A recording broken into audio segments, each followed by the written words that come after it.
Entre les besoins en capital, la recherche d'expertise technique ou encore les contraintes de diversification, le marché de l'assurance continue de se consolider à marche forcée. Pour analyser ces mouvements de secteur, je rejoins Benjamin Serra de chez Moody's. Benjamin Serra, bonjour. Alors, comment Moody's imagine les perspectives pour le secteur de la réassurance ? Alors chez Moody's, nous venons justement de changer la perspective du secteur de la réassurance. On avait une perspective négative pendant plusieurs années et là on vient de changer la perspective à stable. Alors pourquoi stable? Tout simplement parce que en fait, on estime que les réassureurs sont très solides. On sait que l'environnement notamment de tarification est très difficile pour les réassureurs. On s'attend toujours en fait, à une pression sur les prix de la réassurance. Mais d'un autre côté, on voit que les réassureurs font preuve d'une certaine discipline. Donc la réassurance reste une activité rentable, en tout cas pour les plus gros réassureurs. Et ils ont surtout beaucoup de capital, donc des bilans très très solides qui leur permettent de résister à cet environnement difficile. Alors quand on évoque la tarification, on prend souvent comme étalon-mesure les CAT. Est-ce qu'il y a la même pression tarifaire sur d'autres segments importants, type automobile, incendie, RC ? Alors effectivement là il faut faire une analyse un peu segment par segment. Si on regarde en fait, j'allais dire la réassurance globale et on prend le segment vraiment dommage, en fait on s'attend toujours à une baisse des prix. D'ailleurs on a effectué une enquête auprès des assureurs, donc ceux qui cèdent le risque aux réassureurs, et eux-mêmes en fait s'attendent toujours à une baisse de prix qui est de l'ordre de entre 0 et moins 5%. Donc c'est une baisse des prix qui est plus faible que ce qu'on a connu il y a certaines années, mais c'est toujours une baisse de prix.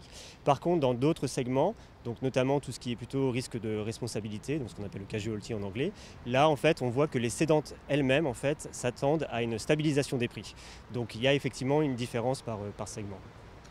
On voit avec les événements qui se déroulent actuellement, alors le chiffrage n'est pas encore tout à fait précis, donc c'est compliqué de conclure aujourd'hui, mais est-ce que ça pourrait venir grignoter des capacités qui finalement sur le marché 4 sont quand même assez énormes et inverser le cycle que les réassureurs attendent cette inversion depuis quand même de nombreuses années maintenant ?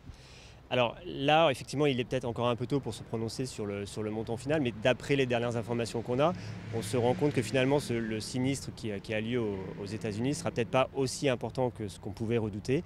Et ce qui veut dire en fait que cet événement, même couplé aux événements précédents avec l'ouragan Harvey par exemple, finalement ne va potentiellement qu'impacter la rentabilité des assureurs et pas le capital. Donc là aussi ça ne va pas jouer sur la capacité, parce que la capacité c'est vraiment le capital disponible pour couvrir les risques. Et donc là cet événement a priori ne sera pas suffisant pour limiter la capacité, et donc a priori, mais là encore il est encore trop tôt pour se décider, pas suffisant pour peut-être inverser le cycle.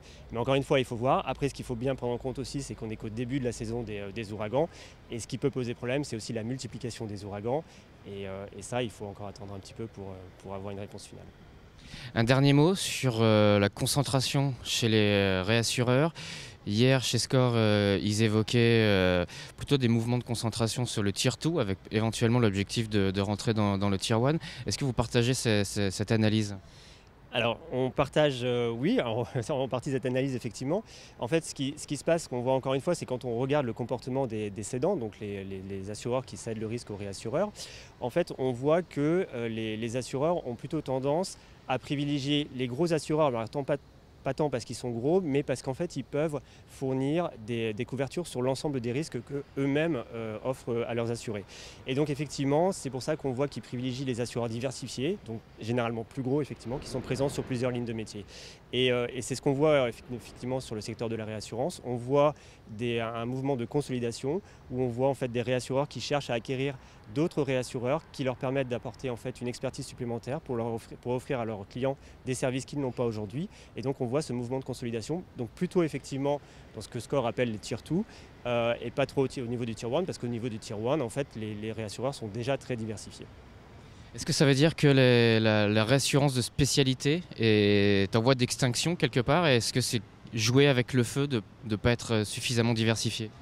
Alors, ne pas être diversifié, en tout cas, c'est sûr que nous, en tant qu'agence de notation, on s'intéresse au risque de crédit et on considère que la diversification, c'est positif pour le risque de crédit, c'est-à-dire que ça limite le risque de crédit.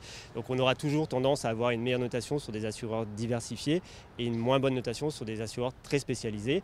Alors après, il y a des façons de compenser le manque de diversification, par exemple en ayant une expertise vraiment très très forte ou un capital encore plus élevé pour faire face aux risques justement de concentration.